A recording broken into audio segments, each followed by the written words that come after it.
It's your girl, Professor Cinephile, and I know y'all are tired of me.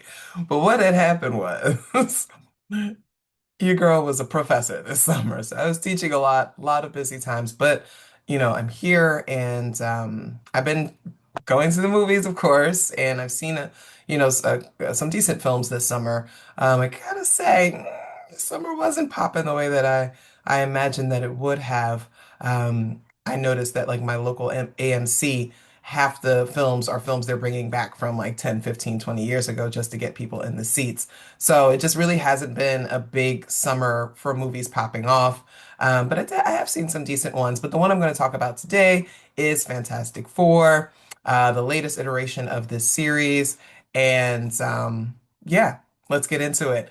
Spoiler alert, if you don't want things ruined for you because you have not yet seen it, please stop it here and then you can come back after you've seen and then let me know what you thought in the comments. Do you agree or disagree?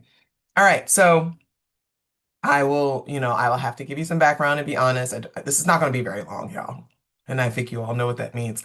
Um, I'll give you some background.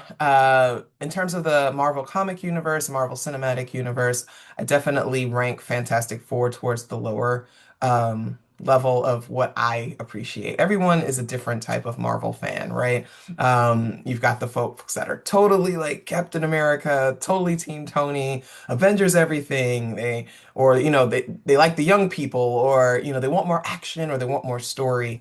And I will definitely say that I tend to lean towards the more emo MCU. So I love Ant-Man, I love Doctor Strange, I love Thunderbolts, Eternals, Marvel, Ms. Marvel, the Marvels, Captain Marvel, all of that. I tend to lean more towards the films that have more of the message and the empathy and the impact. Oh, I love Age of Ultron, things like that, right?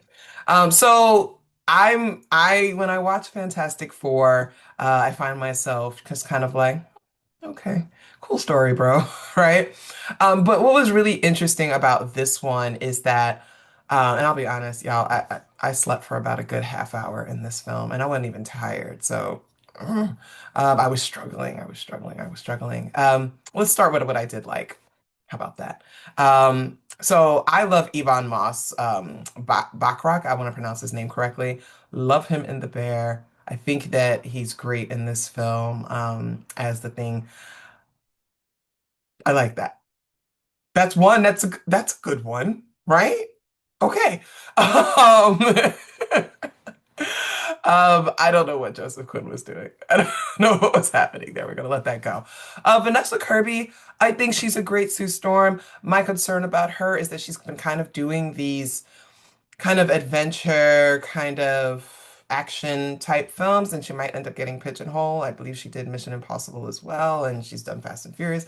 I just want her, to make sure that she doesn't get stuck in those kinds of roles. And I think that what she was trying to do with Sue Storm is kind of saying like, I have range, I can do more than this, I can be more than that, and let's hope that people pay attention because I'd like to see her explore some other things. Now we got to get to the Pedro Pascal parts. I didn't like him for Reed, folks. I do not think that Pedro Pascal makes a good Mr. Fantastic, not because Pedro is not a fantastic actor, because he is. I generally love him in everything, but I did not love this, mainly because he is too sexy. Let's keep it 100. Mr. Fantastic ain't nothing sexy about that dork. Okay. Hey, that's not to say that dorks can't be sexy. And so there's part of me that thinks that, dorks are trying to rebrand, and that's fine. Um, I just don't think someone moving so suavemente, like Pedro should be Mr. Fantastic. I just don't see Reed as someone with smoky eyes and subtle, nuanced sexiness. No, he's a dork. And that's what I want him to be. I want him to be a straight-laced dork, who occasionally shows emotion. And Pedro picked up on that a little bit, and I like that they explored that a bit, that Reed is just so smart and so focused on being smart, that he kind of loses, his connection with others. And I've always kind of read Reed as, now that we know more about autism, perhaps. being on the spectrum, which is fine. Like that, we don't have any issue with that. I just think that Pedro, I know that he's popular. I know he's like the man about town right now, but I just don't know if that was the best casting for that. But he knows he's a great actor. He shows up, but yeah, it didn't do it for me, and I think that caused me to lose it a bit. So I'm trying to think of like what else I liked. The costumes were cool. I thought the effects. Oh, you know what?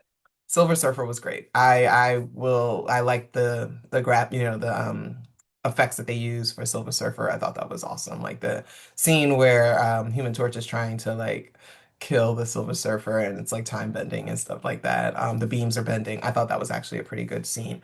And so I will say that Fantastic Four had some decent scenes in that way, but not nearly the best that I've seen from Marvel. On some level, I feel like the Fantastic Four got a bit of the shaft because like the industry right now is in flux and you want to release your like summer blockbusters early to get people excited for the summers. And I don't know why they waited so late to release this. I know I didn't see it the first weekend, but it's still kind of late. And so I just felt like they did them a disservice. I feel like they did them dirty, partly because the film itself isn't that dynamic, right? It doesn't have the blockbuster feel of like a Spider-Man or a Black Panther or something like that. And there's not a lot of rallying behind it, right? Again, their story kind of falls lower in people's kind of consciousness, right?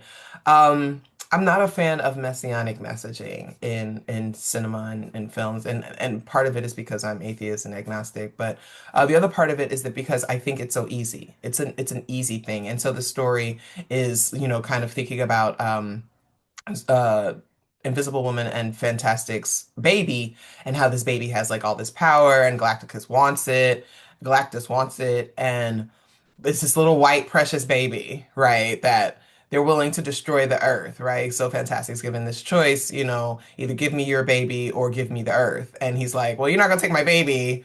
And then they got to come back and kind of deal with that. So almost in some ways anti-messianic, but still the imagery of that. And so I had a problem, and he was rightfully attacked by people like, what? You're gonna risk all of us just to keep this baby? Like, what's so special about this baby, right? And they explore the tension of that. They explore the themes or what have you. They probably went into it a little bit more when I was asleep because it was boring. But I've just never really been a fan of that. This kid or this baby or this child is going to save the world kind of thing.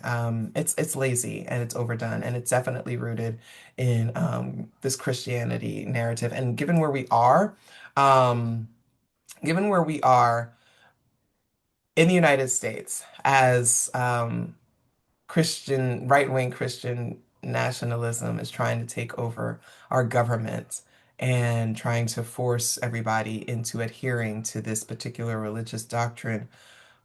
I just don't think that this is the right time to have a film around, this baby possibly sacrificing itself for the world and then it being a little white baby and things like that. Now, I will say, if we go back to the Fantastic Four that they did before, and they had what's the chick, the Latina one? I can't even remember, but Michael B. Jordan was, the Human Torch, and they were like kind of doing, a little more diversity or whatever. You could see a very clear kind of regression into like making sure that everyone is white, and we're going back to that. These heroes are really not, they're not DEI. And sorry, y'all. I have issue with that, especially when we just had Superman. And I know I didn't do a review for Superman, y'all. Maybe I will a little bit later. But Superman has all these messages of like free Palestine messages and these anti-Zionist messages. And then we get, Marvel coming with the Fantastic Four and like the white baby's gonna save us. Like, come on. I just had an issue with that. So overall, I'm gonna give Fantastic Four a like two hearts. It just didn't do it for me. I'm sorry. And I know that there are people that loved this film. I've seen you all talking. I saw mixed reviews. And I've seen people talking about it. They really love it. But it just didn't curl over for me, y'all. And again, I think so much of this relies on the type of MCU fan you are, what you like coming out of the Marvel comic universe and the cinematic universe. This one just didn't do it for me. Sorry. But anyway, hit that like button, subscribe. Now that my son is going off to college, I'm gonna have a lot more free time. And you all know that I'm about that life. Also, I've got some really cool things coming up. Um, in terms of like partnering with companies and promoting things. So keep your eye out for those things. Keep supporting your girl because I'm living the dream. I really, really, really love that I get to talk about film and television to some extent.